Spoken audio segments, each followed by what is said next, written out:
Hey, and welcome to module number 1. This is the introduction and quick overview of the free Facebook traffic generation video course. And just want to welcome you and congratulations to you for taking the next step to getting started. So we got a lot to cover. What I want to do today in this specific video is just to cover the modules so you know exactly what to expect and what tools that you're going to need. So in this specific module number 1, we have video number 2, which is going to be creating an action plan for your business.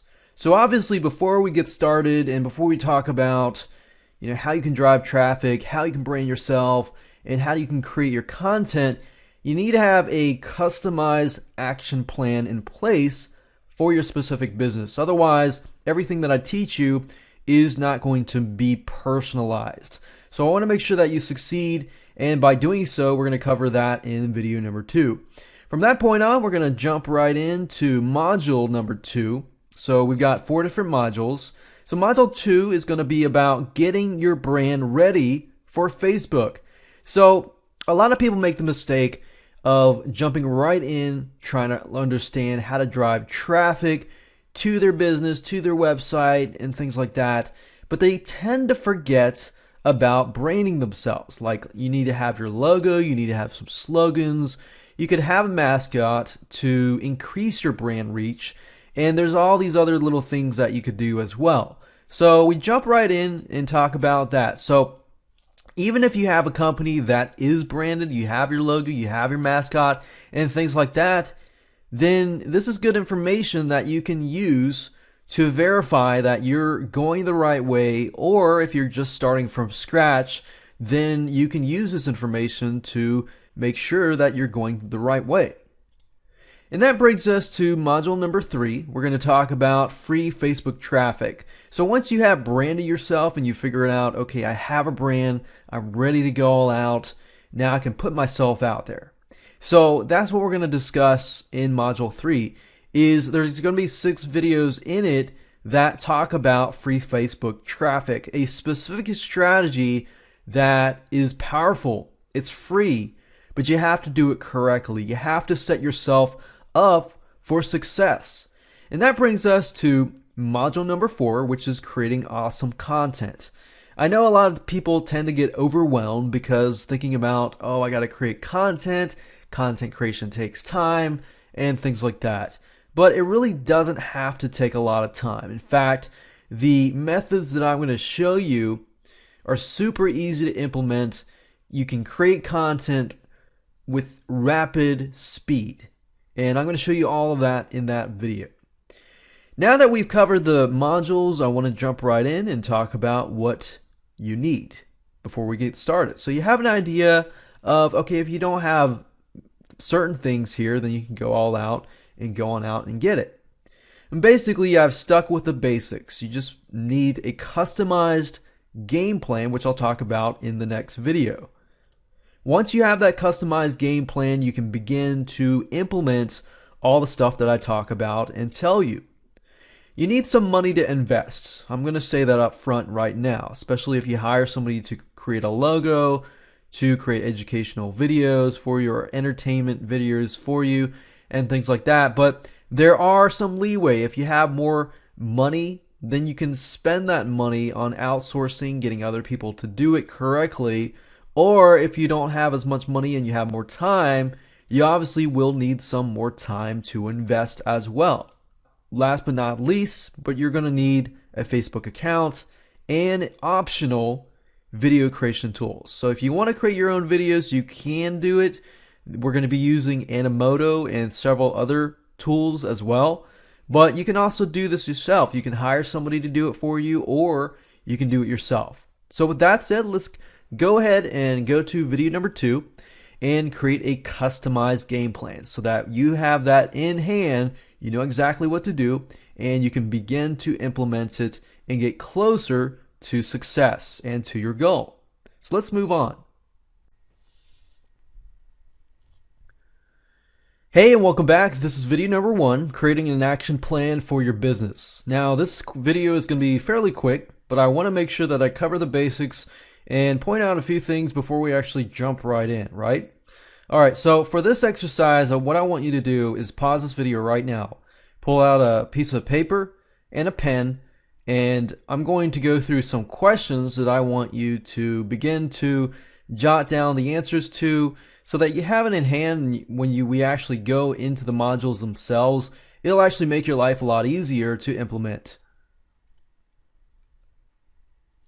So the question is, where are you right now? I want you to think about where you are right now in terms of branding yourself, traffic, and content.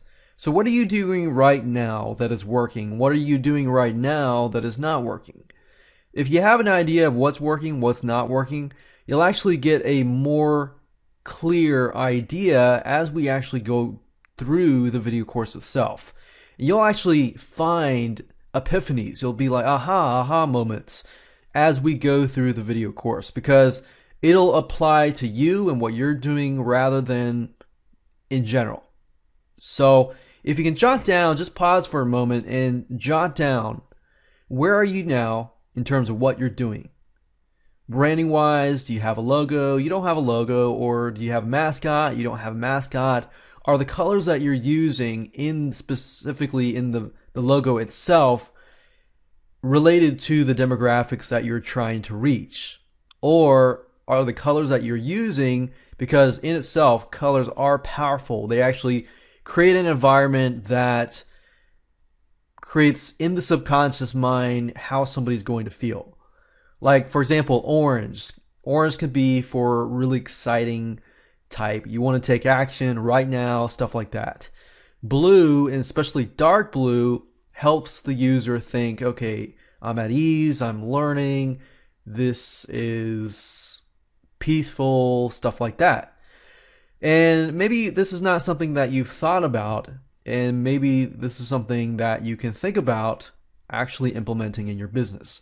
So I want you to jot down where you are right now. So same with branding. Like, do you have a logo, slogan, mascot? What are you trying to convey?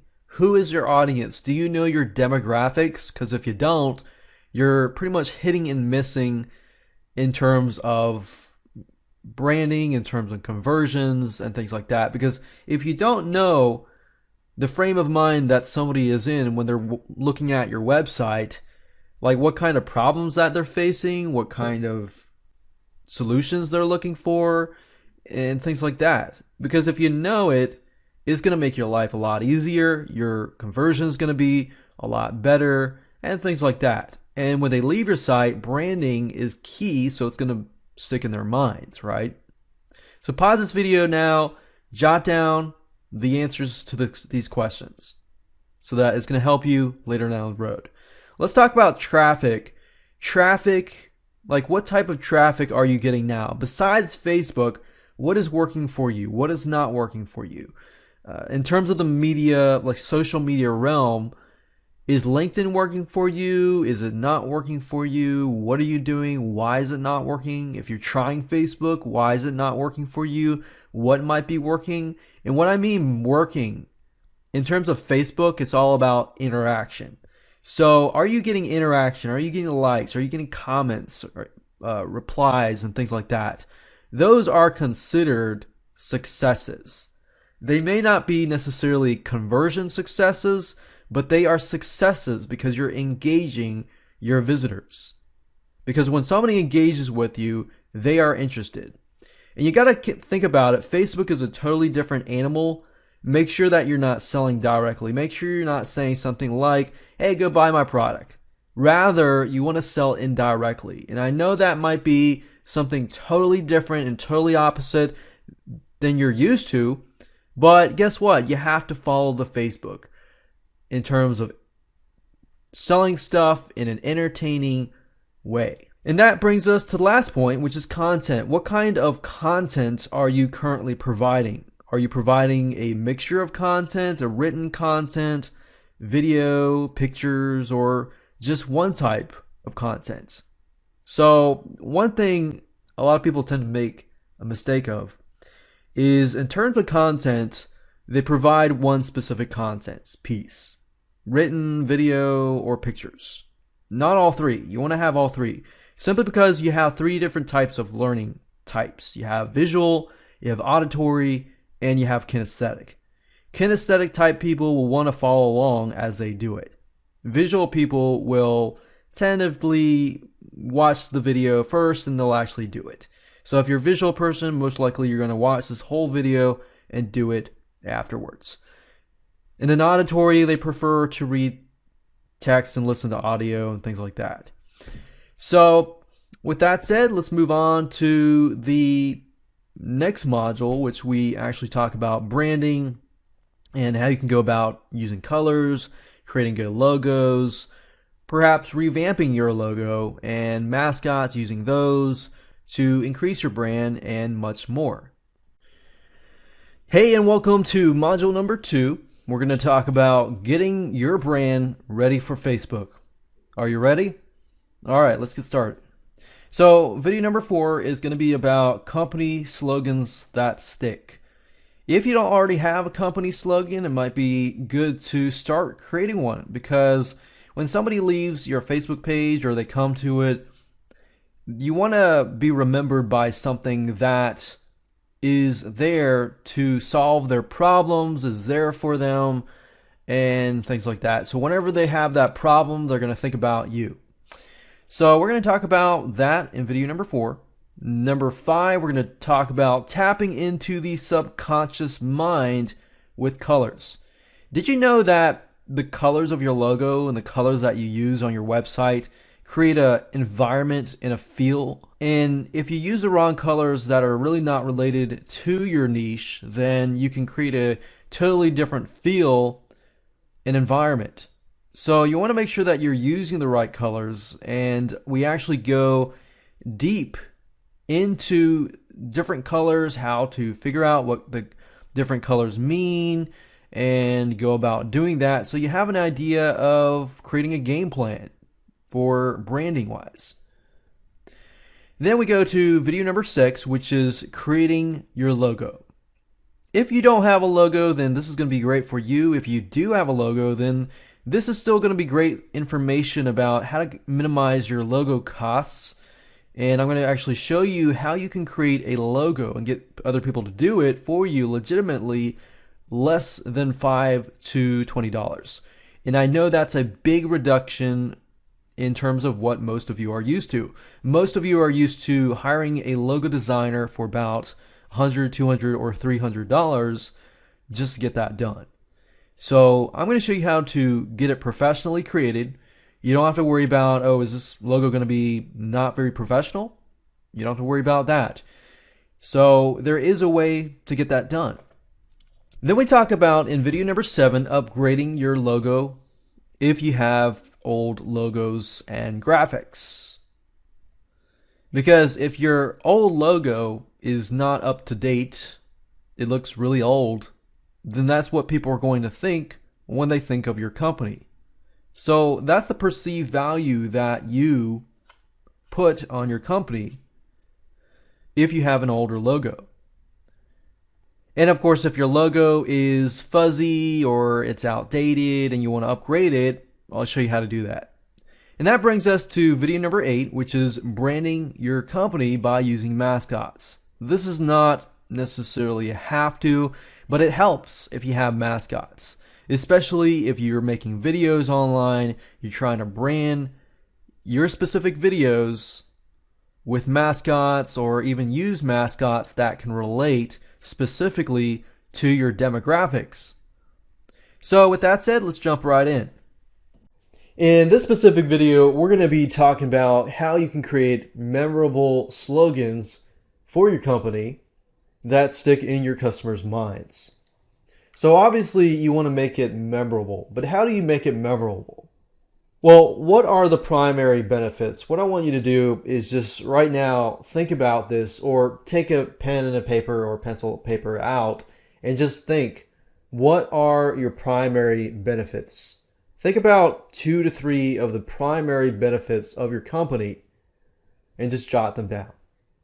Another thing you can also do is differentiate your brand in comparison with your competitors.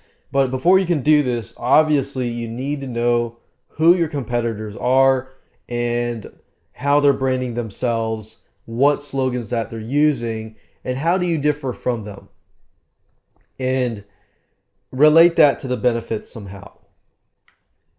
You could do something that's related to customer satisfaction, like customer support or something like that, something that's great.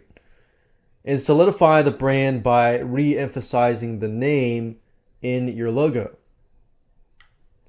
You could also do stuff like rhyme and jingles. And one thing you can do is, these are just ideas that you can use, but you could take any of these and combine them to create more power in your branding for your slogan. So you could have the primary benefit, you could have as the kind of USP. And when I say USP, I mean unique selling proposition. What differentiates you from your competitors? So let me show you how to go about doing this, give you examples of companies and their slogans and how they could be standing out compared to their competitors, and how you can figure out what your competitors are doing and things like that. And I'll show you how to do a rhyme and jingle as well. Okay, so right now I'm at google.com here, and I'm going to show you some examples of some memorable slogans. So I was at Subway today, and they have a slogan that says "Eat Fresh." Now, Subway, their angle is all about sub sandwiches and so forth.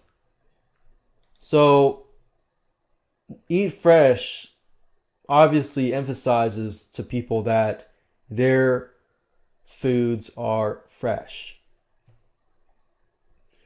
And that's what people want to know. They want to know, is this food fresh? You know, they want to know, does it taste good? Stuff like that.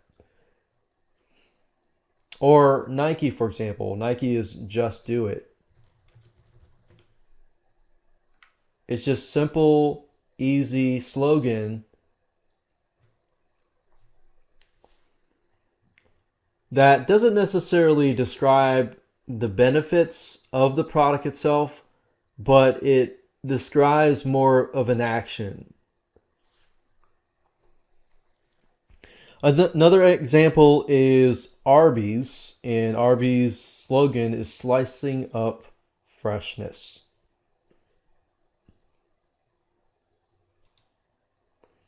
So you kind of get an idea here how important the slogan is to basically back up the actual brand name. So think about a slogan as a way to back up the brand name. Now let's talk about how you can do some research on your competitors and how to figure out their company brand, their slogans, and things like that. One specific tool that I like to use is keywordspy.com. And another one is called SpyFu, which is very similar to keywordspy.com.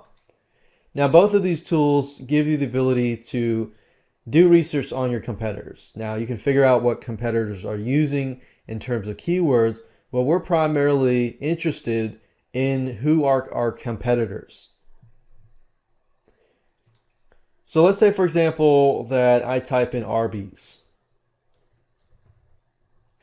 So as you can see here, this is Arby's, and we can see the ads they're using, the competitors that they have. So if we click on competitors,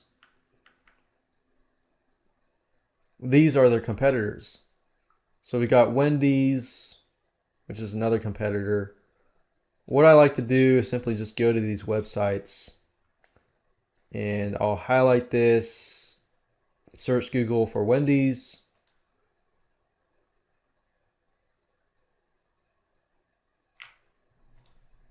And look at their slogan.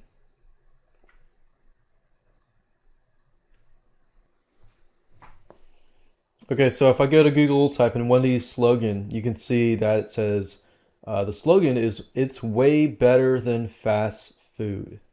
So when somebody eats fast food, they probably feel horrible afterwards.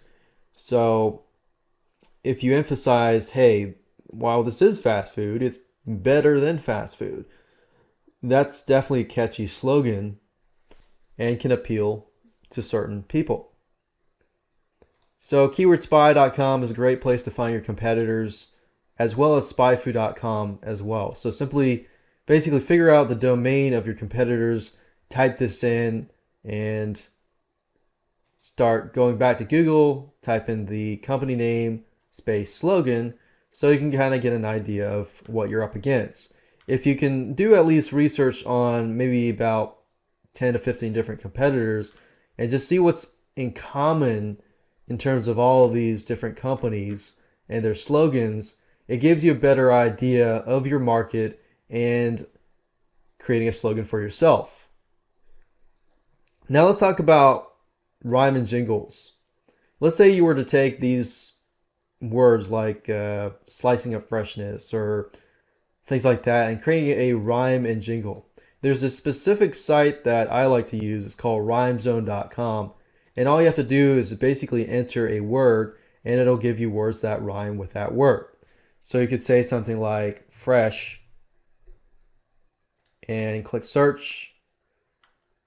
And it gives you a list of all the words that rhyme with fresh.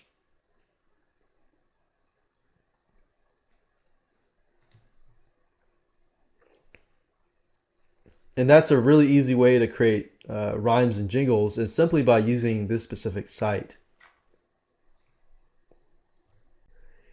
In this specific video, we're going to be talking about the power of colors, how to use colors to sell your products and your services.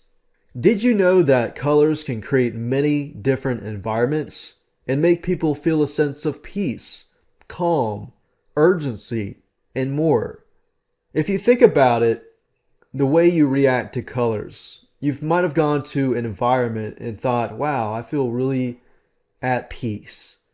And then you've gone to a website or a video and they're using, let's say, for example, orange or red, and you feel this sense of urgency.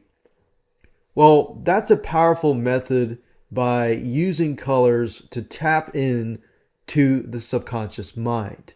So I want to show you how to use colors properly. And the colors that you use will brand what you are trying to express inside your logo, on your website, on your videos, and the media that you use. So you want to make sure that you use the right colors for your graphics in your website and so forth. So what do the colors mean? Let me show you how you can figure this out so you can find the right colors for you and your business.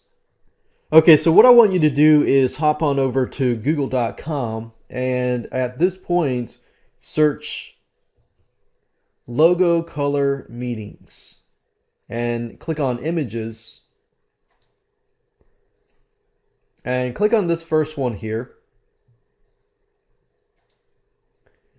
And if you click on full size, then you're going to be able to see the image itself. Now, as you can see here, it says blue. We got color column, qualities that you want to promote, professions best suited to. So it even tells you, okay, blue is good for corporate, high-tech, medical, government, and legal. And you'll notice that with a lot of government sites, you'll notice that there's dark blue as the color. A lot of times you'll see dark blue and white or dark blue and orange depending on the specific profession or business. And as you can see here, blue also expresses professional, trustworthy, calming, clean, and decisive. And what I like about this specific map is it gives you company examples like Bank of America and so forth. Black is strength, power, professionalism, accuracy, corporate, environment, financial, and so forth and so forth. And red tends to be like exciting, urgent, so forth and so forth. So for example, we have Arby's, and for those of you who don't know what Arby's is, it's basically a kind of a fast food place that sells roast beef sandwiches. So if I go to Google and I type in Arby's and I click on images, you can see here that their logo is just purely red. And it gives you that sense of urgency or hungry or something. So I like to use this map just because it's just easier. That way you don't have to do a lot of thinking and you can figure out what niche you're in, what business sector you're in. Then you want to figure out, okay, what do I want to portray? Is my product or service really exciting? Is it youthful? Is it traditional? Is it idea, creativity driven, and so forth and so forth? So I would look at this specific map, as you can see here. And you can also go to other sites as well. And just make sure that the source that you're reading from is actually a legitimate source, and that the color meanings that they're describing actually have to do with what we're talking about. So you can see black, white, red, and so forth and so forth and so forth. So if you know your demographics and who you're dealing with or who your buyers look like, then it's a lot easier to know and have an idea of what kind of colors you should go for. And that's it. So make sure that you take this information that I just taught you and figure out the colors that you want to use and take some action. In this specific video, I'm going to show you how to get your logo created if you don't have one, or if you have one and you want to redesign it and upgrade it. I'm also going to show you how to go about doing that as well. And I'm also going to show you how to get cheap yet retain the quality of your logo. And when I say cheap, I'm not talking about $100 to $200. I'm talking about anywhere from $5 to $25 for a super high quality logo. Okay, step number one, go to google.com and type in your niche or your topic and then logo. So let's say, for example, in this example, I am a company that deals with accounting. So accounting logo. So type that in, click on images, and just see kind of a glimpse of all the logos that deal with accounting. And you don't have to really look at every single one of these, but what I want you to do is just scan through it and kind of see what they look like. Give you some ideas here. And as you're going through it, just pick out stuff that you really, really like that stands out to you. And also get a glimpse of the colors that are being used. Like I see a lot of greens and a lot of dark blues. And let's say that I like this one. I'm going to open that in a new tab. Maybe this one. And I like the arrows. Kind of emphasizes some sort of numbers that are moving up. Okay, so now that I've gotten my three that I like, I got this one, and this one. And this one's using blue, this one's using orange and black, and this one is using green and gray. Now let's talk about the color meanings. You'll notice that I've been looking for certain colors in a specific niche. Colors mean a lot, and colors can really express a lot about your brand. Because if somebody looks at a specific color, they're going to suddenly feel a certain thing. So if we go back here to Google and we type in logo color meanings, and if you click on this here, this gives you an idea of what the colors actually mean. So we see a lot of blues, a lot of oranges, and a lot of greens. Blues, corporate, high tech. Let's see here, we got oranges, which is youthful, dynamic, creative, enthusiastic, and educational, green, and so forth. So you want to figure out, okay, the 3 different logos that you like, the colors that you want to use, and then once you have those in hand, then what you need to do is you need to find a graphic designer. I recommend Fiverr.com, so simply go to Fiverr.com.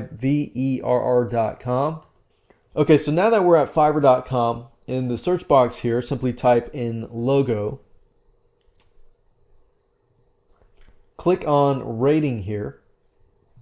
So that way we have the best rated at the very top. And I'm going to simply just look at these. Like if I like the logos that are created, I'm going to open this up. Now you've got to read it because not all of these are logos. So logo concepts, let's see. And some people don't actually create the logos from scratch. They use graphics from sites. So you want to make sure that you check with the graphic designer whether they create it from scratch or not. You want somebody who can actually design a logo from scratch. And what I want you to do is open at least 6 to 10 different sellers, because we're going to go through them and figure out which is the best person. Okay, so taking a look at this person's designs, not too bad. 14 days, I'm not going to wait that long, so I'm going to close that up. This is 5 days here. That's a lot better. And 100% gig rating, that's really good.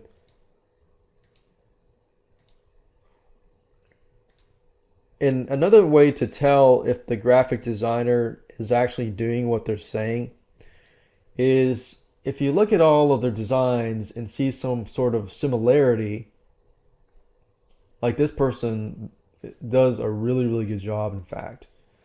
But you can see the logos look very similar to each other. And it's 5 days, so I'm going to leave this as it is. No negative reviews, that's good.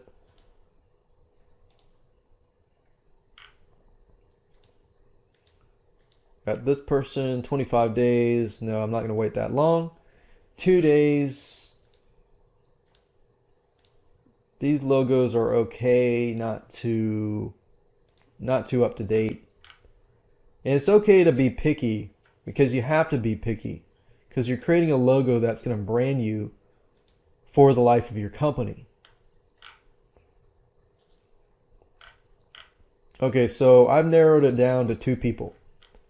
This person and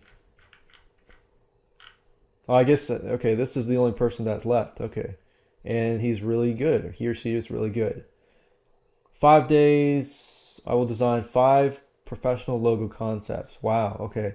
So this person will design 5 different concepts, meaning 5 different types of logos for your specific company. So then you can choose from 5 different designs. And make sure you read this description here. 100% refund if not satisfied. That's good. Wow. So this person pretty much has 100% ratings, 5 days, and so forth.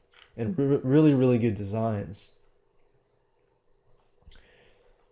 So with Fiverr.com, if you don't have an account, go ahead and create an account.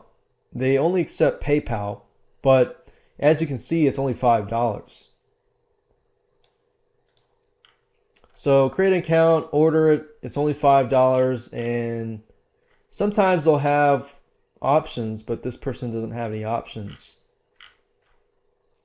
And looks like really good reviews.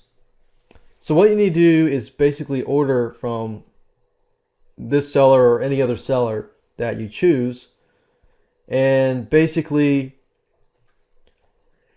make sure that if you are creating a brand new logo, then say, hey, I like this logo, I like this logo, and I like this logo. And the way you get access to these images is if you click full size image here, you simply just copy this URL into your Fiverr account. So that way when you're communicating with a graphic designer, you can tell them, hey, I like these 3 logos, and I like this design, and I want these specific colors.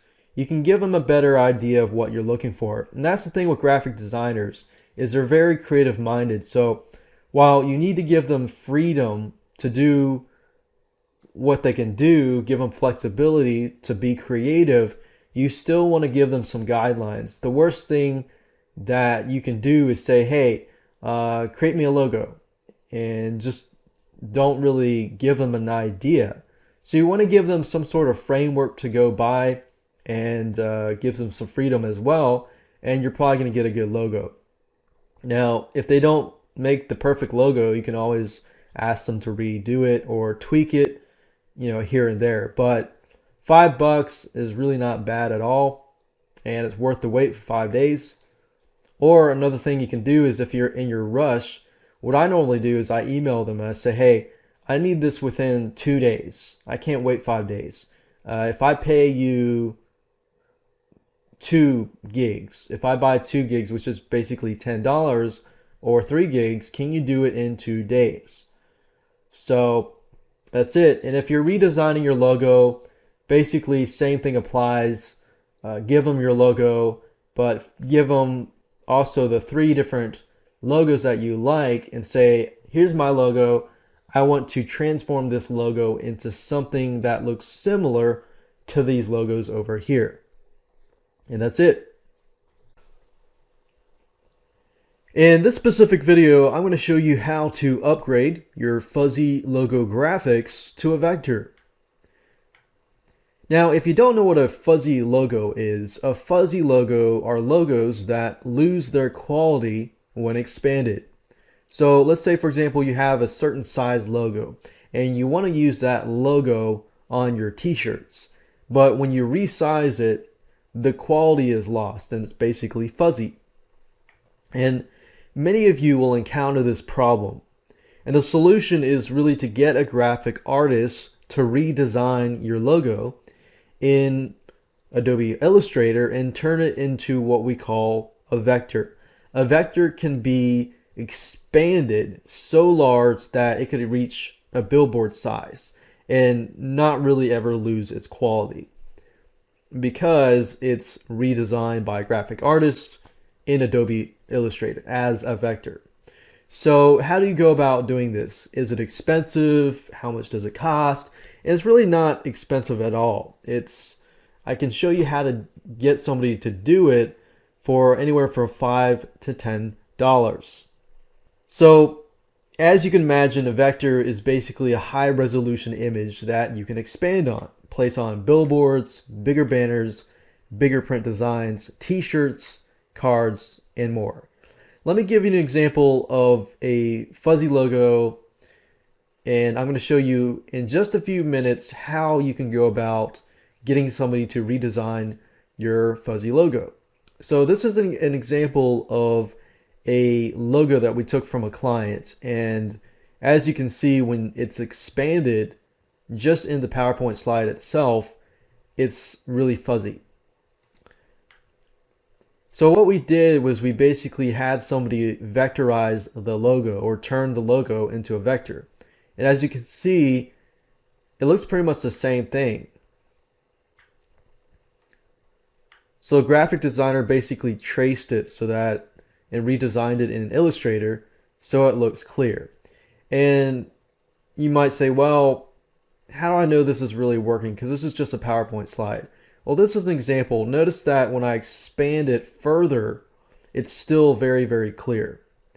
And I could expand it further and further and further, and it would still be clear.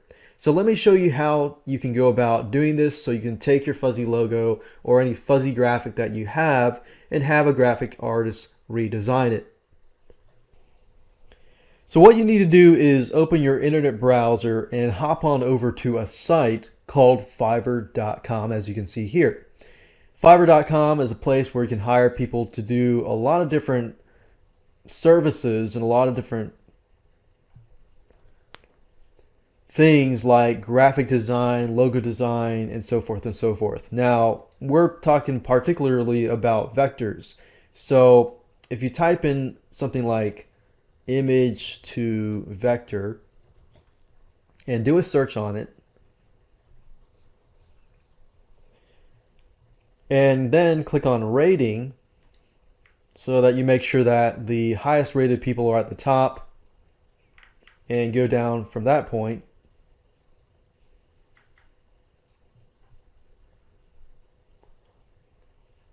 And you're particularly looking for somebody who is going to turn your existing graphic into a vector. Since we're not getting as much results, we can go up here and type to convert to vector. It says, I will design a vector logo or redraw and convert. Okay, so this is what we're looking for. I will convert your logo or image to a vector. Okay, that's what we're looking for. I will vectorize or redraw, trace, converts into a vector. And I'm going down here and I'm opening a bunch of these because what I'm going to do next is simply look at all of these to see which one's the best. I will design vector logo with Adobe Photoshop. Okay, good. I'll convert within 24 hours. And anytime you see express, that means that it's 24 hours. Okay, so I'm going to look at all of these. So we got 3 days, 100%, 3 days, 98%. And I'm going through here right now just looking at the ratings and how fast they can do it. So 2 days, 100%, 3 days, 100%, 24 hours, 100%. So that's actually more appealing to me. So what does this guy do? It says, I'll convert your logo and drawings into a vector graphics. Let's see here. No negative reviews, 29 positive reviews. Okay, good. So as you can see here, this is a good example of a vector. A vector, when you maximize the size, it's still clear. If it's a regular image, you resize it, it can get fuzzy. I will convert your logo. So we've narrowed it down to, we got 3 days, 3 days, 2 days, and 24 hours. The one thing I will do is it looks like everybody is really, really good. So what I would do normally is this. Create an account, contact the seller, and contact at least 3 sellers, see who responds the fastest, and say, this is my graphic, and send them the graphic. And say, hey, this is my graphic. Do you think you can do this fairly quickly and easily? And see who responds the fastest and the quickest and go with them. Because you'll notice that some of these people may be in a different country. And that's fine if that's the quality that they give you, because they have to give it within 2 days regardless. But the reason why I say who responds the fastest is that's a good measure of who actually is a good seller. Because if they respond faster, they actually care about, helping you and so forth. So that's how to convert a logo into a vector and getting somebody else to do it. Just make sure that you contact them ahead of time to make sure that they can. In this specific video, we're going to be talking about how to use mascots to brand your company. Sports teams use mascots, and many other types of companies use mascots. And you can too, to help your fans associate your business to that specific mascot and get them excited about your company. Now, obviously, your logo can be the main representation of your business. But if you want to add some more power, use mascots to teach your videos, introduce your product lines, and so forth. That can actually be very helpful to your branding. So I'm going to show you how to find a mascot for your company. So let's go ahead and do this. Now, before I show you where to go to get really amazing mascots for your company, I want to give you an example of mascots not to use. Now, if you go to bigstockphoto.com, as you can see in my internet browser here, type in cartoon mascot, and you'll see what I mean. Now, you have to be very particular about what kind of mascot is going to brand your company. Obviously, you don't want to pick something that is cheesy. Now, this might be okay, but this here may be a little outdated in terms of the design and everything. And as you can see, like, this is a little more updated, but depending on who your audience is, your audience may look at a puppy and think, this is really cheesy, I'm going to leave. So you need to be aware that your mascot could express something like, this looks like a tough shark. And this would probably be more appealing to men versus women. Now, you have to know your demographics in order to really tackle this. So I wanted to give you this example so that you could see what to avoid doing. Now, there's a particular site that I prefer and that I'd recommend that you go to called graphicriver.net. And this place has some amazing mascots. And not only that, it gives you the ability to change the mascots all around. So if I type here, mascot, as you can see here, you have access to many different mascots here. And depending on your business and depending on what you are trying to brand and trying to achieve, you want to pick the right mascot. Now, you want to have access to several mascots that are doing several things, because when you're introducing your products or trying to teach certain things, you don't want to have a picture of a guy that's just standing there. You want to bring life to your company. Like, as you can see here, we've got 6 different positions that this particular mascot is moving and things like that. And then, as you can see here, this gives you an idea. Okay, I can have thumbs up. I can have this guy maybe pointing at a video, or this guy's holding up a sign, so that gives me an avenue to use him if I want to put the product in here, and so forth. So the more the merrier in terms of mascots actually doing something and having different poses. And like this mascot, as you can see here, you got the ability to create your own personal mascot. And that's what I like about graphicriver.net, is because you have a lot of these mascots where if you have Adobe Photoshop, you can simply change these layers. These are little layers. Like, you could simply have this guy having a laptop here. And if you use Adobe Photoshop, you can see that you can change the colors, you can add objects. So you could find a different object and have him holding your product as the object or the icon. So you get the idea here that if you choose a mascot, make sure that you have the ability to customize the colors and add this and that and have them in different poses. And graphicriver.net has a ton of mascots, as you can see here.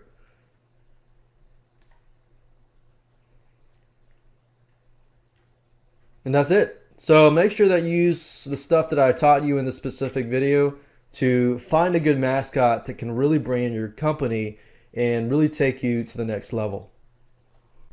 Hey, and welcome to module number 3. We're going to talk about free Facebook traffic and how you can begin to start driving traffic to your Facebook page and so forth. So that brings us to video number 10. We're going to talk about the right mindset, quality over quantity. Basically, you want to focus on quality fans, not the quantity. Because a lot of times we can think about, oh, I've got 10,000 Facebook fans, but it really doesn't mean anything unless you really have good conversions.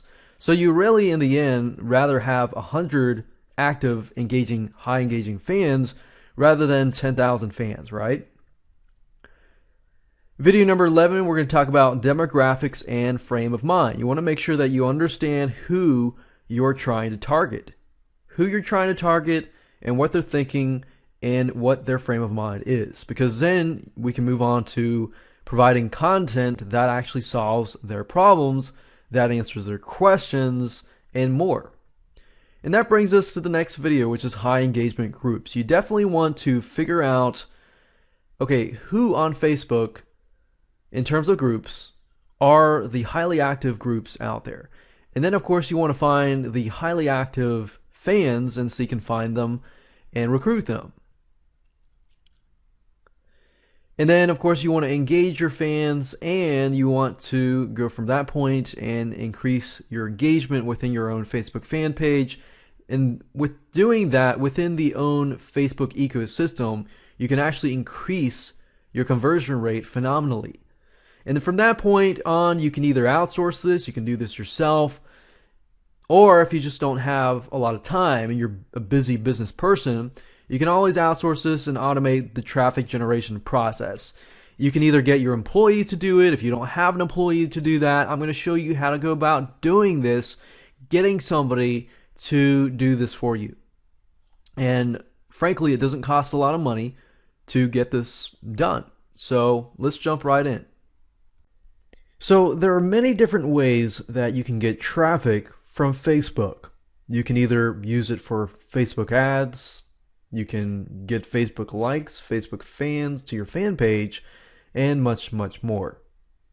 But in this specific video, I want to focus on free Facebook traffic pertaining to quality, tightly focused fans over the quantity of fans. Because we can easily get as many fans as we can, but if you want to really increase your conversions and so forth, you really have to get into the mindset of, I'd rather have 100 active engaging fans versus 10,000 fans that aren't really doing anything and are not really engaging with each other and with you and with your content. So the key here is, if we can get engaging fans or active fans to your fan page, therefore we can convert those fans into potential sales or even get your whole other fan base engaged. And once you increase your engagement, you will be able to increase the conversions of your traffic and so forth. So that's what I want to focus on in this specific series. So the whole concept here is to get people to your Facebook fan page, get them engaged, make sure that you're posting content on a frequent basis. And I'm going to answer a lot of questions in the future about what kind of content should you post, how frequently should you post, and things like that. Now, in order for this method to work, you have to understand your audience. You have to understand, who do you want to be part of your Facebook fan page.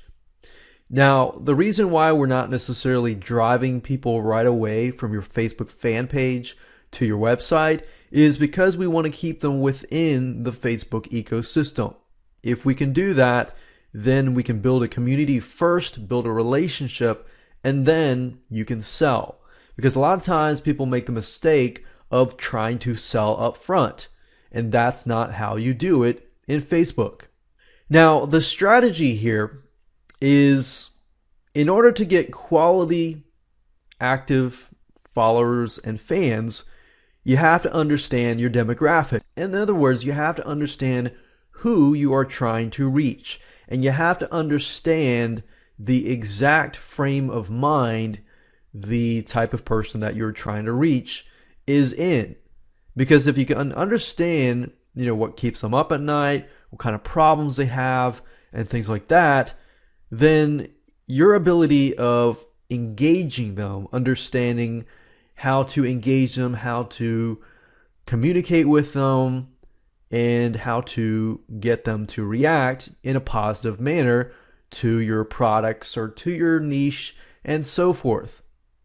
So what I want to do now is, in the next video, we're going to jump to video number 2, and we're going to talk about demographics, how to figure out the demographics of your audience, and as well as understand the frame of mind. Because once you understand this, which is a big step that a lot of people tend to miss out on, if you miss out on this step, then you won't be able to create an engaging community.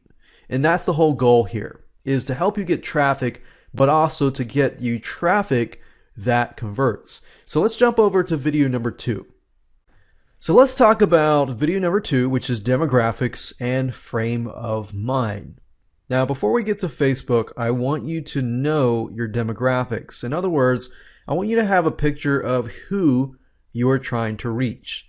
And the more specific you are, the better. Because the more specific you are, the more you understand the person, how they feel, what the problems they face, and what kind of content, basically, that you can give them.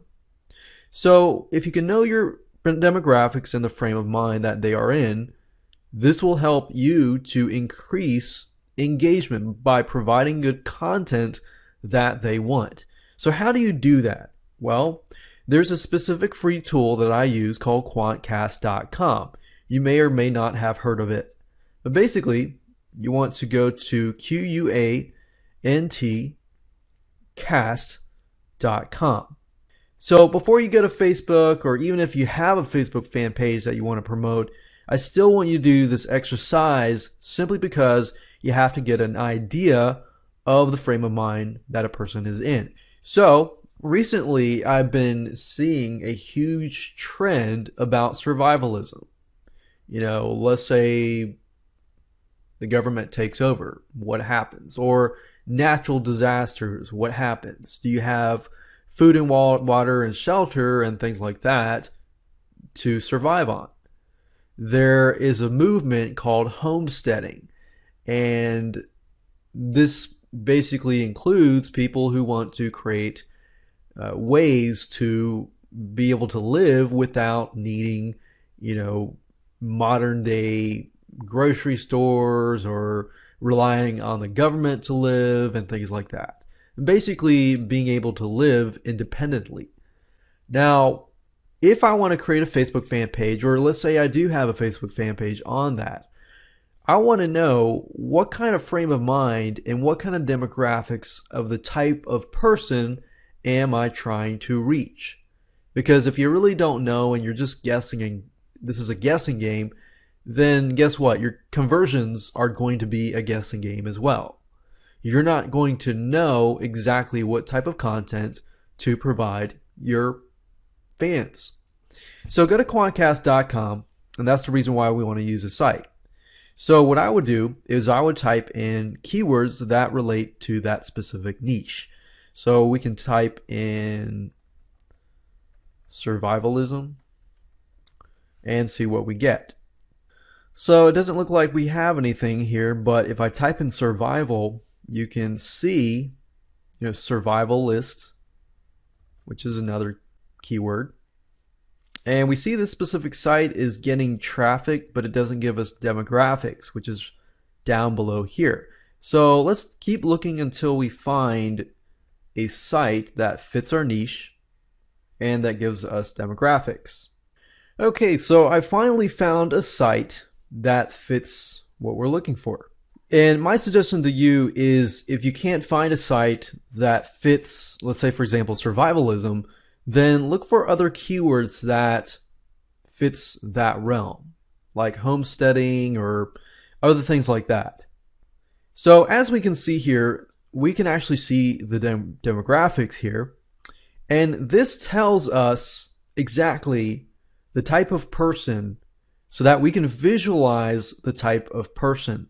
And we can actually input this data later down the road if you choose to do Facebook ads or something. But as of now, we're using the data to get an idea of who we want to reach. So what I'm going to do here is I'm going to open up Notepad, and I'm just going to jot this down. Now, as we can see here, looks like males are 101 and female is 99. But it looks like the majority is male. But females are about equivalent as well. So we could say some females, but primarily males. And then the age bracket that seems to be searching for this is primarily 35 years old to 44 years old. Now, that seems to be a very close tie between 35 to 64. So obviously, we're seeing a male figure, 35 to 64. Most likely, they have possibly families, spouses, and so forth that they might be taking care of, and therefore they want to watch out for. Now, this obviously, I thought maybe more kids, but in actuality, it says 114 with no kids.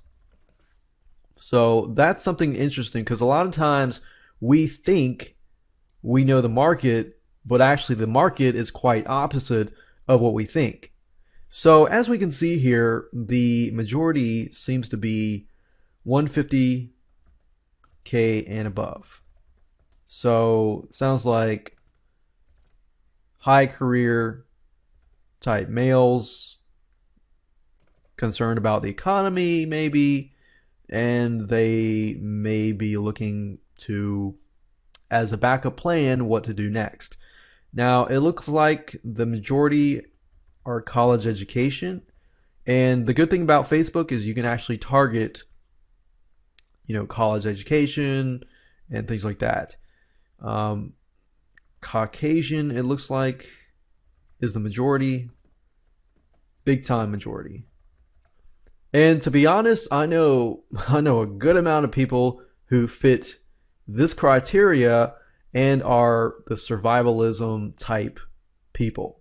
Urban disasters, natural disasters, what do you do in that case kind of thing. So now that I've done my demographics, I can understand and have a better idea of who I'm reaching. Because if you have a better idea of who you're reaching, now you know who to attract, right? There we go. Now, the second question that I want to answer is, how do you know the frame of mind that they are in? Well, I like to see what kind of stuff they are buying. So I tend to go to Amazon to figure that out. If I can get an idea of, okay, now I have demographics, now I want to figure out what do they buy, that will answer my question as to what kind of problems they might have, what kind of solutions they are looking for, and what kind of content I could potentially provide them. So I go to Amazon.com and I type in here survival, and Amazon gives you suggestions, keyword suggestions, and we can see here survival gear, survival kits. And if I type in survivalism, I can actually see how to survive the end of the world, how to shoestring, survivalism, survival handbook. And, if I really want to get deep into their mindset, what I'll do is I'll find a product that has really high ratings, like this, and I will actually buy it. If they have a Kindle version, that will be helpful, because then I can download the Kindle version right away and just scan through it and have an idea of what kind of content I can provide them. So hopefully this gives you some good ideas on not just demographics, but how to get content and how to figure out the frame of mind. So as you can see, it's super duper easy. I go for the digital Kindles, books, and I figure out more information from that point on. You can also look for other equipment, like things that they buy besides books, just to get a feel for other things that they buy besides the frame of mind. So hopefully that gives you a better idea of demographics and frame of mind. The next thing I want to talk about is we're going to go on and head on to Facebook, and we're going to figure out some groups that are active and get an idea of how we could possibly model some of these groups and get an idea of how active these groups are, because we definitely want to have an engaging community, right? Better engagement, better conversions. So welcome back. This is video number 3, find groups with active fans. So this is going to be a short exercise before we actually find and recruit active fans. But before we do that, we want to go to Facebook, and at the very top, you're going to type in the keyword that relates to your specific Facebook fan page. So remember, we're targeting the frame of mind of a male person, demographic wise, who is specifically interested in natural disasters, surviving them, bug out bags, what to pack, what to stock up, and things like that. So keeping that in mind, what I want you to do is go to Facebook and up at the top, enter the keyword. So that's the type of Facebook fan page I'm looking for. You don't want to just type this in and, let's say, pick the first one at the top. For example, this one here. We don't want to do that. We want to make sure that the Facebook fan page fits our demographics. And then we'll actually do another test in the next video. But for now, all I want you to do is simply go to Facebook, type in the keyword, and look for a specific fan page that relates to what you are trying to focus on. So as we can see here, this would look more like the survivalists that I'm trying to reach. Be prepared, be self-reliant, be ready. Okay, so what I'm going to do is I'm just going to open this up in a new window, and I'm going to open this one up in a new window. And I'm going to do the same thing here, the same thing here. So let's take a look at them. So what we're looking for is how engaging their community is. So as we can see, they don't have a lot of likes. They only have 1,501 likes. But if the community is fairly active within that number itself, that's a good sign. So, for example, we see that this site is not necessarily updated as much, but they are getting a lot of likes, they are getting a lot of shares, and they are getting a lot of comments. So what you're looking for is you're taking a look at all the pieces of content and seeing how engaging their community is. So for example, if you only see maybe one piece of content, and that piece of content out of, let's say, 50 pieces of content, only that piece of content is getting likes, shares, and comments, then that might be not a good sign.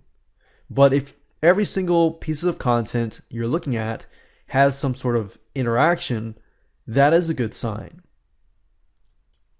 So looks like these guys don't have a whole lot of content, but yet they still have a good amount of engagement. So that's good. This is February 3rd. So that's a lot more recent. So we can see that there is one share, there's a couple likes, there's a couple likes, there's a lot of likes here, there's a lot of comments. So I'm beginning to see that this specific niche is very engaging. Okay, so that's just an interest page. So does that answer my question? Is this an active group? Yes, I can see that this topic is very active. Now, if you are at a point where you're finding that your topic is not as active, I recommend that you keep looking. If those data, those test results come back showing you that it's not as active, then you may want to look at a different niche. So this is a good test to figure it out before you create a Facebook fan page. If you've already created a Facebook fan page, then you can see that you may not necessarily be getting as much engagement. But I want to advise you to make sure to look at as many different Facebook fan pages as possible, because just looking at one is not going to tell you at all. Looking at 10, 30, 40, or even 50 different pages, and they all are very engaging or they're all very not engaging, that tells you a good hunch about the market. So there we go. Now, let's say you have found a niche that is really active. What do you do next? Well, I'm going to talk about that in the next video. Now that you have found engaging and active niches by looking at active groups within Facebook, now it's time to move on to video number 4. We're going to pinpoint and recruit fans. Now, this is the time that we actually build your Facebook fan page and grow it in terms of getting really active fans, because this is where you want to get super high engagement. So assuming that you've already created your Facebook fan page, I'm going to get started and show you exactly what to do. So this strategy is really easy. It just takes about 15 minutes to 30 minutes to an hour a day, depending on how frequently you want to do it. And you can ultimately outsource this, but I recommend that you do this first and foremost so you have a better understanding of how you can do it. And that way you can teach it. So first things first, you want to switch your account so that it shows up as your Facebook fan page. So if you click on this drop down here, or sometimes it'll be a little widget, you can change it and it says use Facebook as your Facebook fan page. So basically what you want to do is you want to switch it to your Facebook fan page. That way, when you communicate with active fans of the other pages, they will see your likes, they will see your comments, and things like that. Now, remember, your goal is not to just get as many fans as you can to your Facebook fan page. Your goal is to get quality fans who are very active, and you usually can tell which person is quite active. They tend to either like or comment. I prefer to go after fans who tend to comment, because it's one thing to like, that shows proactiveness, but it's another thing to actually make a comment. If you find people who make comments, they tend to be vocal, they may cause controversy, but hey, they will engage with you and your content. They are active and they are passionate about a certain subject. So if we go to the site over here, what we can do is we can take a look at the shares, at the comments, and at the likes. And our goal is to figure out, okay, if somebody makes a lot of comments on a frequent basis, what I want you to do is just like their comment and make a comment in reply to their comment. And then message them and say, hey, I saw that you posted so-and-so message on this specific post. So what happens there is, if somebody is already in that frame of mind and they are passionate about that specific topic, then guess what? They're most likely going to join your Facebook fan page. And especially if you reach out to them and message them and say, hey, blah, blah, blah, blah, blah. And that's basically the gist of this method. And what I would suggest that you do is keep doing this so you have a better idea of your audience. And as you grow your fan base, even if it's 25 people or 50 people, the fact of the matter is those people are the types of people that have a high engagement. From that point, if you want to use Facebook ads and use the demographics that I just showed you earlier to build a Facebook ad campaign, you can do that. But the reason why I tell you to do this method first and foremost is because you've built a foundation. You've built a small group of people who are active. So let's say you do use Facebook fans, like Facebook ads, to build your Facebook fans. From that point on, let's say you get 1,000 fans. 1,000 fans come to your site, what are they going to look at? They're going to look at how active your fan base is, because it's contagious. If your fan base is not active at all, nobody's liking it, nobody's commenting on it, they're probably not going to want to comment on it as well. So that's the strategy here. And that's basically it. Hey, and welcome to video number 5. We're going to talk about your fan page engagement. In other words, how should you post your content? How frequently should you post your content? And what kind of content should you post? And where can you get some ideas on what type of content to post? Well, let's talk about that. In terms of frequency, you need to ensure that your page has a lot of content before you get a lot of fans to your page. That's why I say focus on the first few that are very engaging first, and then begin to build upon that later down the road. Now, I would recommend maybe about 2 to 3 posts per day.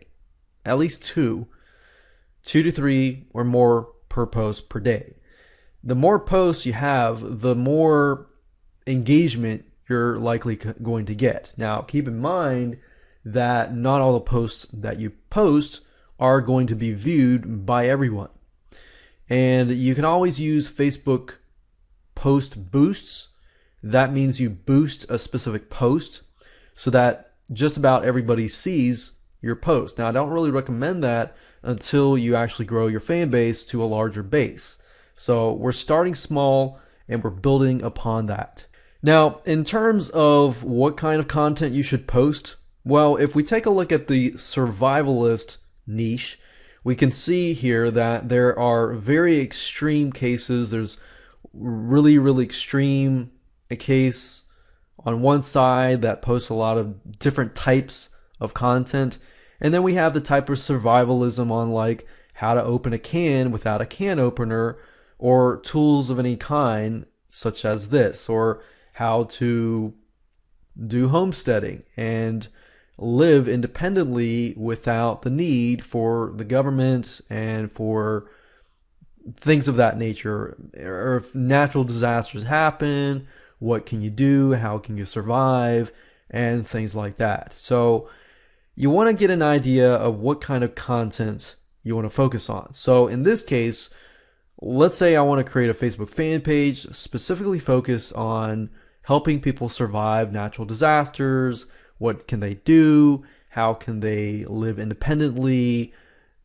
And so forth. So what I would normally do is I would go through Facebook fan pages as such, find the most engaging posts and post something similar. Now, I don't recommend that you copy them, but do something similar of that nature. Because instead of reinventing the wheel, you have something that is already proven to you that works. Now, in terms of getting more content, I would revisit Amazon.com, specifically Kindle books. Now, if you take a look at Kindle books, for example, this book here that says Shoestring Survivalism, How to Prepare for Bad Times on a Budget. So if we click on this Kindle edition here, and we just take a look at the table of contents, we can get a better idea of what kind of content that we can create. So what I recommend that you do, don't copy this. That's plagiarism. That's not right. But I recommend that you take a look at different books, jot it down, maybe print this here out right here, and then take a look at the other books. Compare apples to apples. Get an idea of these books within the niche. What are they all saying? What are they all not saying? Even read the comments. See if you can find complaints. People might say, well, I like this book, but it didn't necessarily cover this, this, and this. So jot that down. What is this, this, and this? If you can see a pattern between all of these books that a lot of people are saying, okay, they're not necessarily saying this, I'm still frustrated because I don't have the answers to the specific questions. If that's the case, guess what? You could build your own report. You could write up your own report, give it away as a freebie to build your list or to get people to your Facebook fan page. So that in itself is a great way to build a lot of engagement, a lot of content that people really want, especially if other people, other authors are not covering that content. So I hope you learned a lot in this specific video. It's really basic, but it's really powerful if you do it right. So congratulations, you've reached the end of this video series and you understand the method, but you understand that it does take time. So for those of you who have less time and you want to be able to outsource this, well, I want to show you exactly how to do that. Well, it's easy to outsource it and automate or semi-automate the process. Now that you understand how it works, what I recommend that you do, as I said earlier, is to actually do it for yourself for about a week. Once you have a better understanding of your market and how to go about doing this, then I guarantee you that you will learn things along the way. While you learn things along the way, it is easier for you to pinpoint someone who will be good and someone who you can teach exactly what to do. Because a lot of people make the mistake of just, okay, this is a great idea, I'm going to outsource it. And then they don't understand the process, and without doing so, make the mistake of hiring somebody who really doesn't know what they're doing. So that's the best way to teach it. Do it first, then teach it, and you'll be able to find somebody who will do a good job. Now, I recommend a site called odesk.com. And it looks like this. If you go to this page and you go to hire freelancers, you will see a search box, which will allow you to search for people who might be good for this. Now, I personally like to find somebody who is passionate about the topic that my Facebook fan page is all about. So if you find somebody who may not necessarily agree with your Facebook fan page, whether it's the idea, the concept, or anything, and then just getting them to do it is not going to help at all, because guess what? They're not passionate about the idea. Therefore, the engagement with the other Facebook fans that are active fans may not go as well. Now, how do you do that? How do you find somebody who is interested in your topic? Well, it's easy. What I recommend that you do is you post a job. You specifically say, hey, all I need is for somebody for an hour a day who has passion in this area, who is passionate about this area. Now, there are many people out there who are good at social media, and you can type in social media. You don't necessarily have to find somebody who is in the realm of social media, but you want to find somebody who is good at communicating. So one little tidbit is to communicate with those people who apply on the job and see how well they communicate. Are their language, in whatever your language that you're looking for, is it good, or is it unreadable, or do the way that they talk, they don't understand what you're saying and things like that. So that's really how to gauge it, is by communicating with them yourself. And that way you figure out from that point, okay, they're good at talking, they're good at communicating. How can I find somebody who is passionate? Now, most likely you're going to find somebody who is either really passionate, or they're not necessarily passionate, but they know a little bit about the idea and it really intrigues them. If it intrigues them, that's a good sign as well. I would not find somebody, if you can't find somebody who is either passionate or possibly is passionate or interested in the idea, because that could actually hurt you down the road. Now with Odesk, I like it because it's really easy to find people here. And the way you do it is you type in a keyword and you can search by feedback score. So usually I'll choose somebody with 4.5 and above. So we'll click on this. And basically what Odesk does is it narrows people down. So we could change it to, let's say, hourly rate, no more than $5, because what we're asking is just somebody to go on a Facebook fan page, find active users, find active fans, communicate with them, and that's it. Not too complex. Now, from this point, I normally choose at least 1 hour because I don't really want anyone who is a new account unless they're referred by somebody else that I know. And any location is fine. So from that point, you can post a job and see the applicants, see if how they communicate with you and so forth, all the stuff that I discussed, and use your due diligence. And you can give them a test, see how they work. If they don't do well, delete them from your Facebook admin and go find somebody else. Now, when you give them admin rights, make sure that they only have the ability to really post or write. You don't really want to give them rights to delete your Facebook fan page, for example. So you want to make sure that you find somebody trustworthy and that they are liking their work, which is crucial because if they like their work, the output of the work that they are doing will be a lot better. So there you go. So congratulations, you're almost done. You've reached the last module where we're going to talk about how to create awesome content at a really rapid pace. Because I know you're busy. I know you're probably thinking, well, content creation does take time. But the reality is, yes, it does take time, but if you know how to create content really, really fast, then it should not take you longer than a couple of hours. So let's jump right in.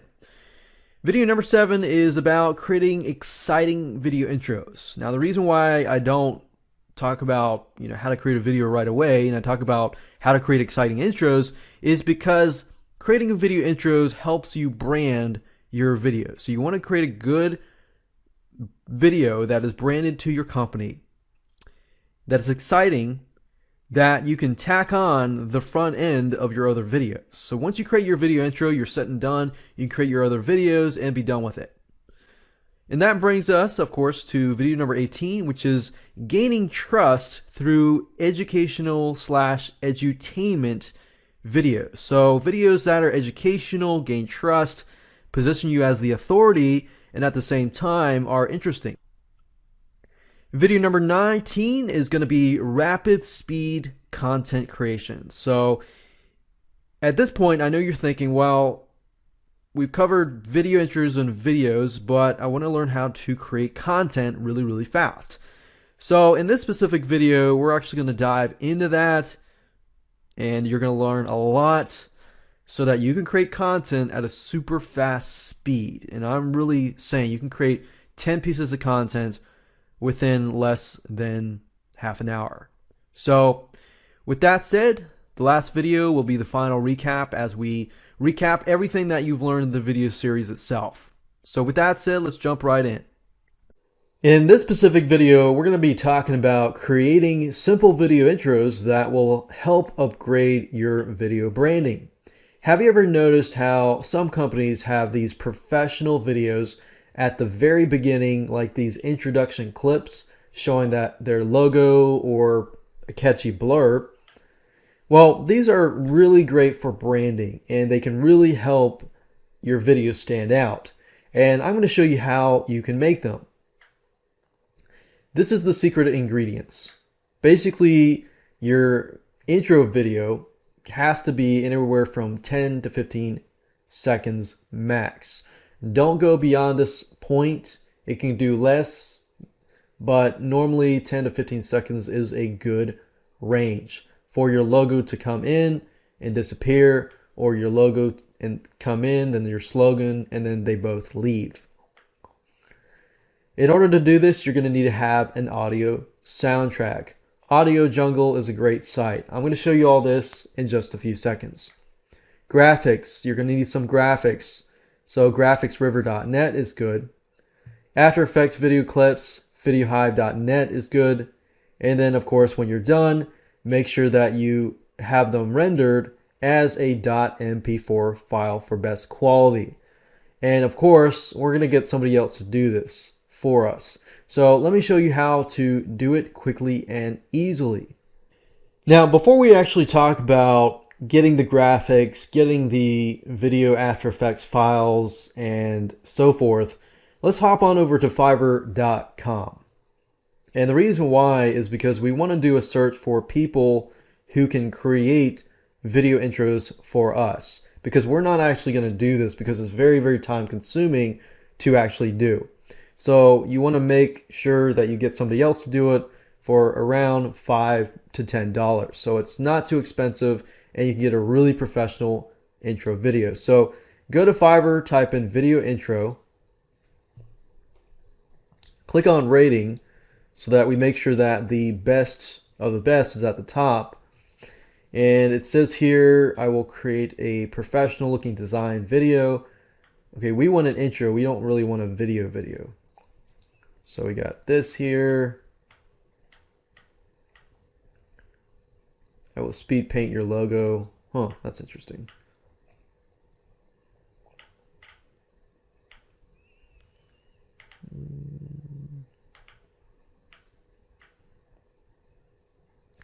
Professional intro or opener video. So sometimes people use jargon. We could say something like opener video.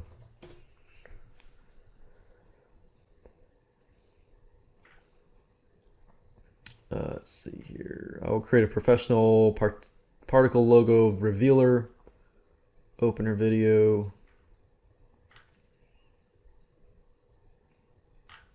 Okay, so let's say we'll start from that point.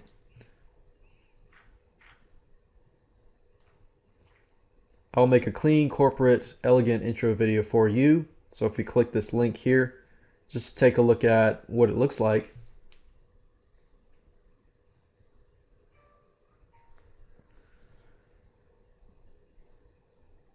Okay, so that's fairly simple, and simple is good and powerful.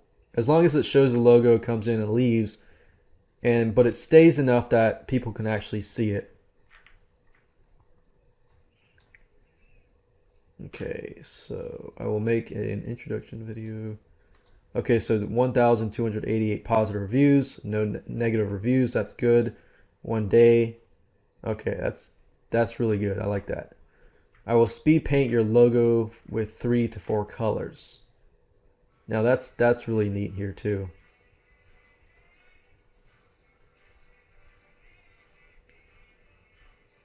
Wow. So if you want something like that, you could do something depending on the feel of your niche. Like if your niche is very corporate, you probably don't want to go with something like this. Plus you got to wait 13 days, which I don't want to wait 13 days. So I'm going to close this out. So just keep that in mind. Your introduction has to be done in a way that it actually appeals to your audience.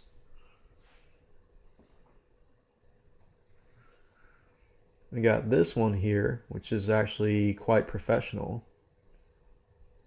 That's pretty neat.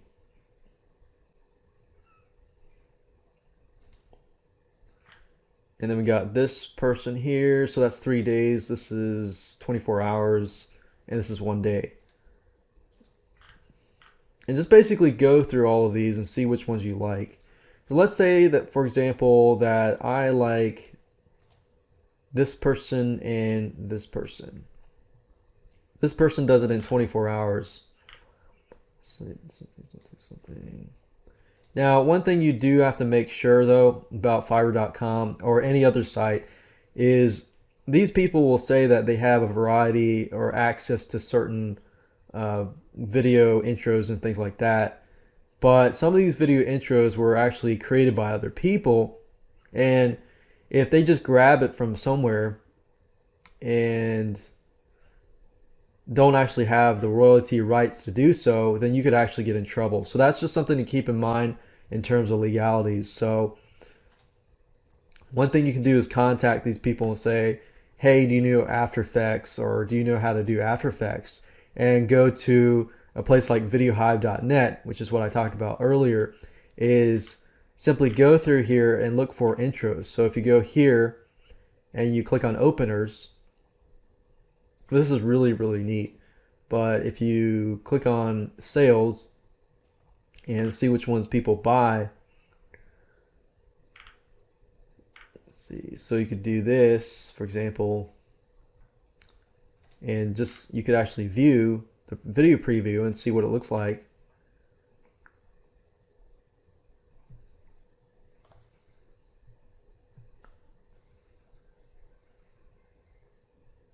So it's kind of an opener here, but I'm going to close this down. But in order to use it, you have to pay $35 and so forth. So some of these openers are $35, some of them are like $5 and $10 and so forth, as you can see here. And then keep in mind that you do need to get an audio file from Audio Jungle, and it starts from $1, but a lot of these are about, I'd say, anywhere good from $8 to $14. So I mean, it can add up if you choose to go this route. But if you want to keep it simple, you could just get somebody like this to just give them your logo and have them do it, and you could do without the soundtrack.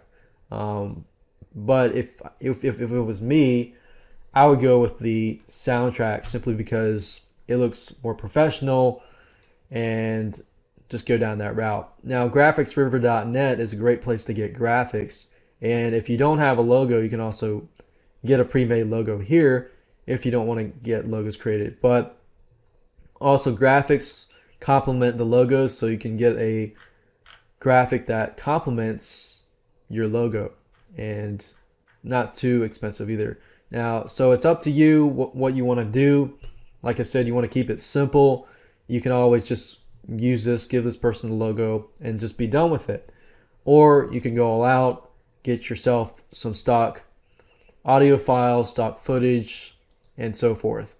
But make sure you first go to Fiverr.com, find the person that you want, communicate with them, and then only then start gathering, graphics and audio files and so forth in the end. Because the biggest mistake that you can make is get all of that stuff and not find somebody who can actually make you an intro video.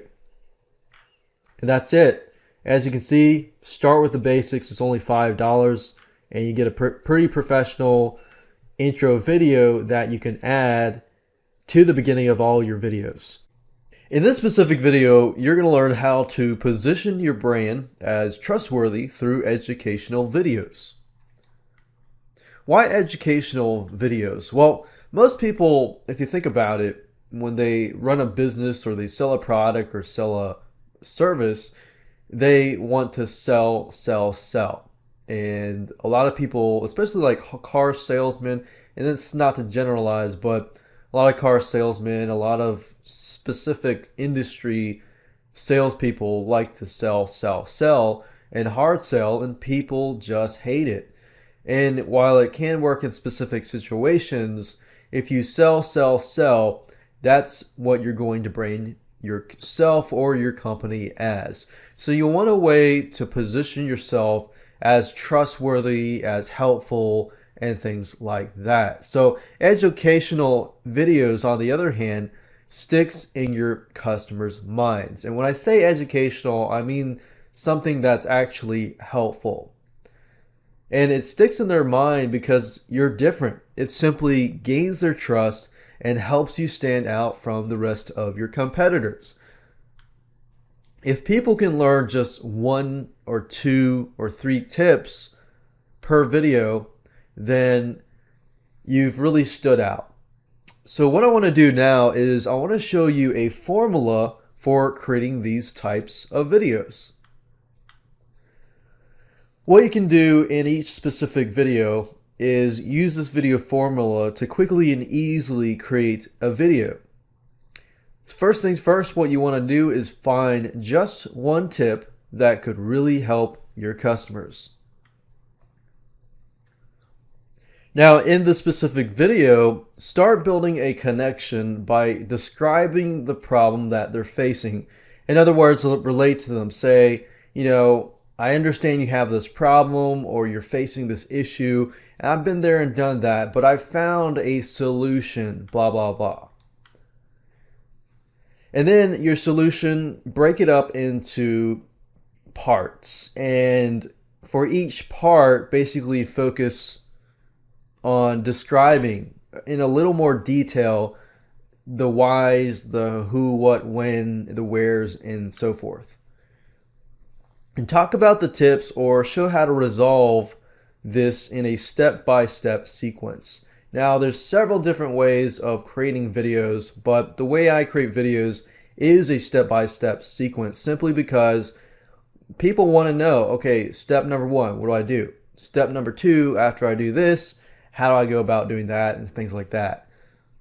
And it's just easier, to create.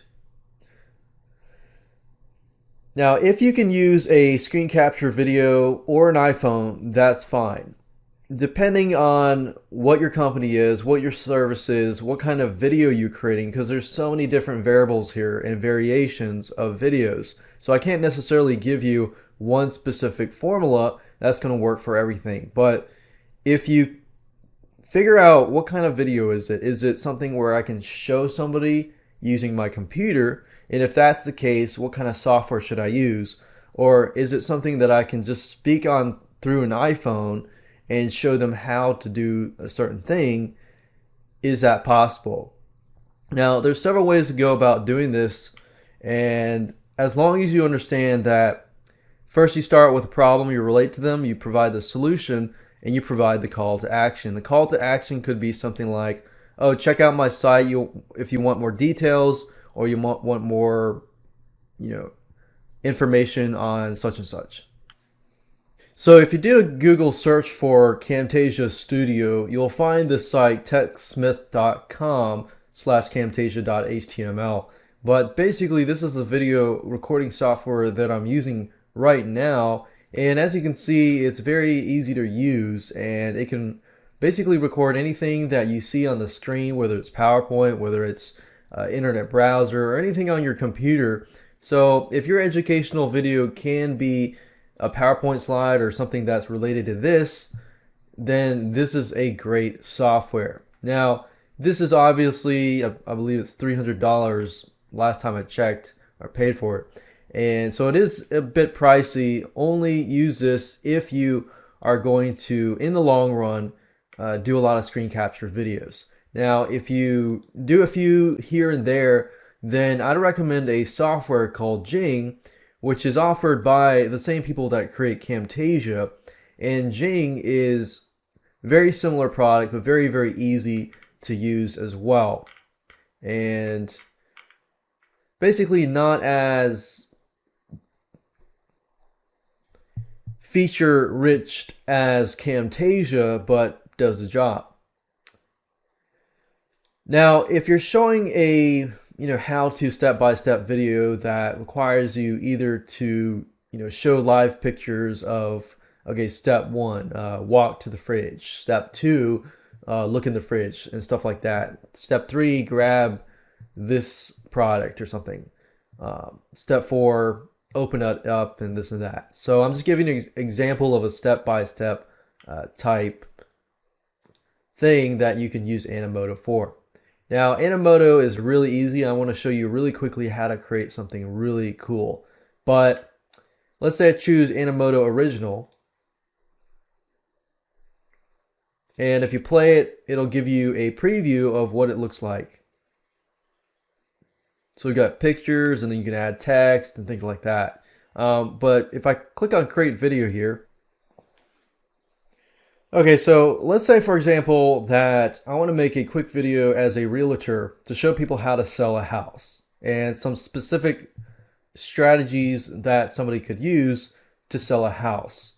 So what I would do here is go through the Animoto dashboard here, and you can change the style, you can change the music, you can add pics and videos, but the videos can only be, I believe it's only 6 seconds long. So you could do video clips if you wanted to. But if you add pics and you click on upload pictures and video, let's say, for example, that I just pick and choose a few of these pictures. Let's say, okay, it's a house. So I'm going to pick this one, this one, this one. Let's see, this one, maybe this one and this one.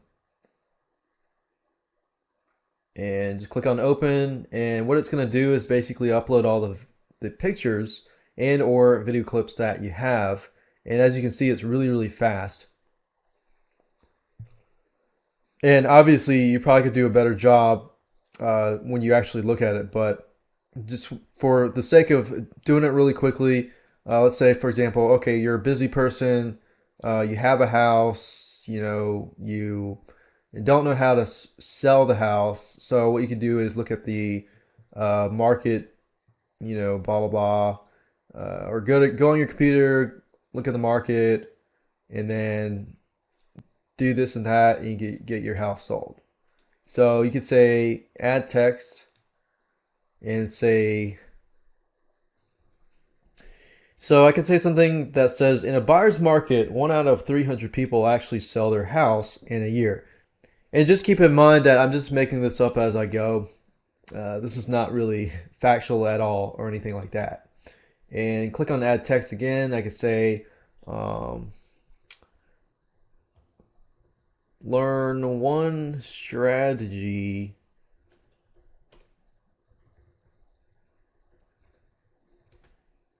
to sell your house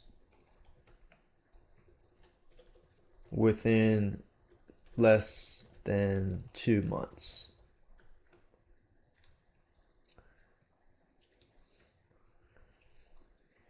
Even if you're a busy person, click on save. So kind of, okay, this guy is a busy person. And then maybe I could put this here.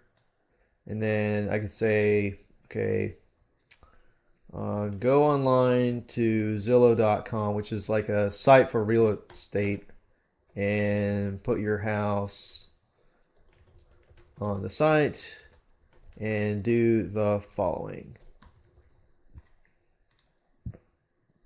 So that's to go online, that's the computer. And then you can say, analyze these specific housing market variables. And then just say blah, blah, blah, blah, blah, blah, blah.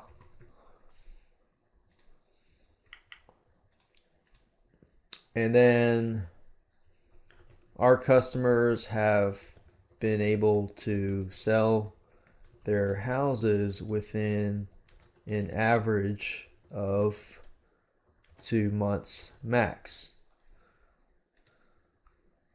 And then we've got this here and here and here. So obviously the meat of this educational video would be in here when we talk about analyzing specific variables and actually doing a specific thing. But as you can see, I've made a quick and easy tutorial with Animoto, and the beauty of it all is all I have to do is click save, click on preview video, and I'm going to play the video. It says, in a buyer's market, 1 out of 300 people actually sell their house in less than a year. So we get a picture of a house, and as you can see, it looks really professional.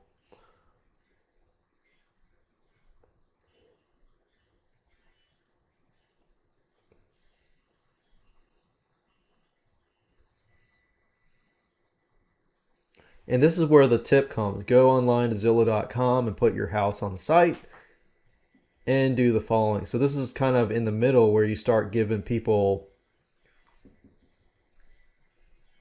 that solution. So we got the problem, the solution, and then of course the call to action. So that's pretty much it. And when you want to produce it, click on produce.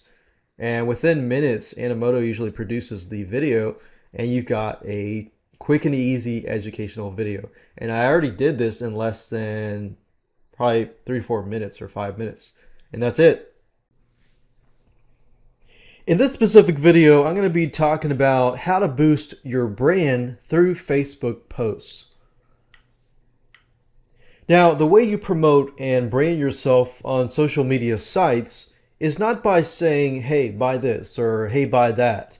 I mean, nobody likes to be sold to.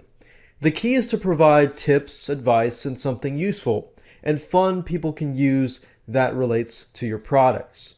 If you do this, then your fans will share your page with their friends, and in reality, they will promote you because you have something of value to give them. Now I want to show you a specific strategy that you can use to rapidly create posts, especially if you don't have a lot of time. Because I know a lot of people say, oh, I don't have a lot of time to use Facebook. I don't have a lot of time to just hang out on there and create posts. I don't know where to start and this and that. I'm going to show you a specific method that you can use right away, starting today, where you can take the stuff that you already have and just create posts like crazy. So posts are basically tiny pieces of information that pack a powerful punch. So it could just be a one sentence or two sentences. So here's the thing. Think about this. Take one article, one email that you've written to a client, or an email that you've written to a business partner, or take a newsletter that you wrote and just look at it. If you look at it, you're going to see many, many different points. And by points, I mean different top 10 ways to do this, or 5 things to avoid, or just little angles, little tidbits here and there. Those little points could produce X amount of posts. The same goes with video. Video, phone conversations, audio, podcasts, and things like that can produce X amount of points and X amount of posts. So, for example, one article could produce 5 to 10 different posts. An email could produce 5 to 10, 20 different X amount of points and posts. The same with video. But the thing with video and audio and podcasts, because people talk faster and usually within amount of 5 minutes, you've already produced yourself the same amount of content for an article. So if you have, let's say, a conversation between your client or a conversation between you and a business friend or a business partner, then you could easily have that transcribed or just listen to it and pick out a bunch of points that can produce posts. So as you can see, this is very, very powerful. But if you take an article, email, newsletter, video, audio, and podcast, you could ultimately create over 100 posts within just that amount of information. And you can simply queue it up and have somebody post it, either every day or every few days or every week. You could also use images, put quotes or helpful tips on images and get them spread around Facebook by your fans through viral marketing. And I'm sure you've seen this, especially if you hang out on Facebook. You've seen these images with these quotes on them or these viral images, and people just start liking them. And think about it, if you put it on your Facebook fan page and somebody likes it and they share it on their page, then their friends begin to like it and they begin to see who you are, your brand, and so forth. And they want to know more information about who you are. And you can also have giveaway contests for your fans who share your helpful tips. And that's another great way to get them to spread your posts. So let me go ahead and show you an example, a live example where I take an article that I've never read before and just create tons of ideas from it using this simple strategy. So let's go do that now. Okay, so I'm at google.com right here, and I'm going to use the simple strategy that I just taught you to figure out as many points as possible by looking at an article that I've never looked at before. So one thing that I saw the other day was chicken coops, and I personally have no interest whatsoever in chicken coops. However, I want to show you the strategy so you can see that you can pretty much take this strategy and use it on anything. So let's say, for example, chicken coops. Let's see, how to build chicken coops.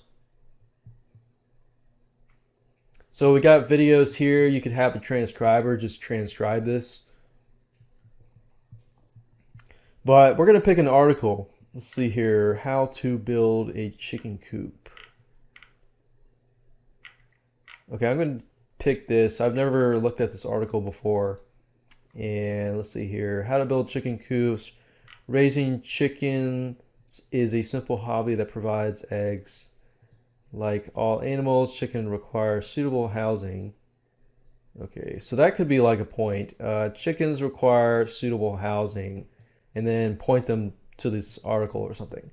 You don't need complicated plans as long as the chicken basic needs are met. I mean, there you go. That could be like a post right there. Number one, put the coop in a high spot. You want to make sure that like right there, that could be a post, that could be post, that could be a post, that could be post. In this article, you got about 13 posts or more. See how easy it is to create a post? And even with videos, I want to show you something cool. If I click on this video, for example, YouTube has what we call transcripts. What they do is for every single video, they create a transcript. Now, some people turn these off, but most people don't. So, how to build a chicken coop. If we click on, let's see here, transcript. How to build a chicken coop. Okay, so look at this. I mean, look at how much content there is for the specific video. And let's say, for example, that you have an audio conversation that you're going to record with your friends so that you can create as much post as you can within an hour. What you could do is simply cut that up into 9-minute or 10-minute. I forgot YouTube's limit, but I think it's 9-10 minutes. But you can split it up into 10 minutes each, upload it to YouTube, and just have them create a transcript for you. Or just have somebody else at Fiverr.com or another site like Fiverr.com. You can find people to do transcribing and just transcribe a specific video.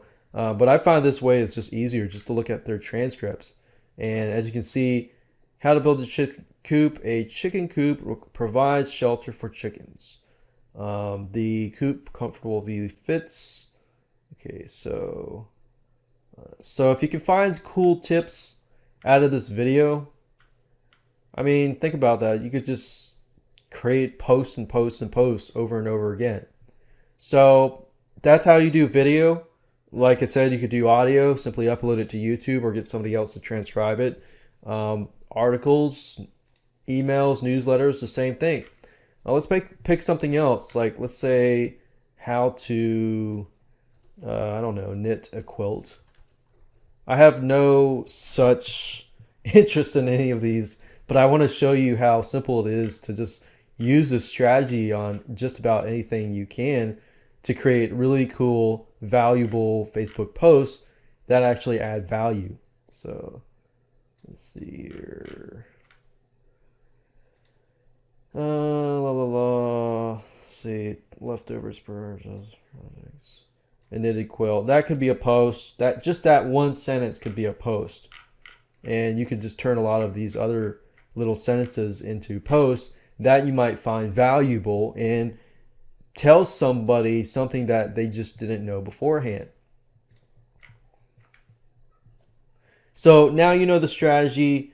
You don't have any excuses not to implement this because it's so easy, as you can see here. So go ahead, use a strategy, create 10, 20, 30, 50, 100, 200, 300 posts in advance, and then just hire somebody either to queue it all up, or you can use software systems as well to, automatically post your Facebook posts and things like that. So there you go. Congratulations, you've reached the end of this video course. This is video number 20, and we're going to do a final recap. We want to make sure that you take everything that you have learned and you put it all into action. So remember, video 1 and 2 was about the introduction, but also getting that plan of action created for your business. So I want to ask you a question. Have you actually jotted everything down. If you haven't, go ahead and do that. And if you haven't, go ahead and watch that video again and make sure you jot everything down, because at the end of this video series, you should, and I hope you have, already had answers to those questions, so that you have that plan of action, you can begin to take action and begin to meet your goals. And then, of course, in module number 2 was all about getting your brand ready for Facebook. Hopefully by now you have the idea on how to create company slogans that stick, tapping into the subconscious mind with colors, and utilizing colors to create an environment, using colors in your logo, using colors on your website, using colors in your videos, and everywhere else. And then, of course, how to upgrade your logos, how to create your logos, how to brand your company with mascots, and much more. And in module 3, just to recap here, remember you learned about the core of this course, which was about driving free traffic with Facebook. But instead of focusing on 10,000 fans, you focus on 100 fans, or even 200 or 300 or even 50 fans to start out with, and just focus on them, grow that relationship, and get things going.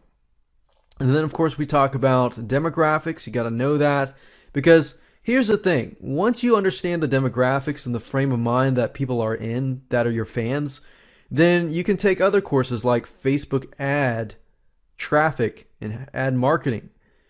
So besides the basic free marketing of Facebook, you can do Facebook ads, because you've done your research, you've figured out the demographics, and you can simply plug and play, plug the demographics, the gender, the area that they're in, and you have a good mind of the demographics. Now you can actually plug and play into your Facebook ad campaigns and grow your Facebook fan page. And then we talked about high engagement groups, how to find them, how to find the high engaging fans, how to seek them, how to find them, how to engage with them, and how to get them onto your Facebook fan page, how to outsource and automate the whole process. And then we were brought to module 4, which was creating awesome content. I talked to you how to create video intros, how to create educational edutainment type videos using Animoto. We talked about rapid speed content creation, so you should have enough information to use to simply go out there, create content super fast for your niche. So don't wait, make sure that you take action, because if you don't, all of the stuff is just wisdom and knowledge that is just sitting there. So make sure to take action and get some traffic to your Facebook fan page, and look forward to hearing about your success story.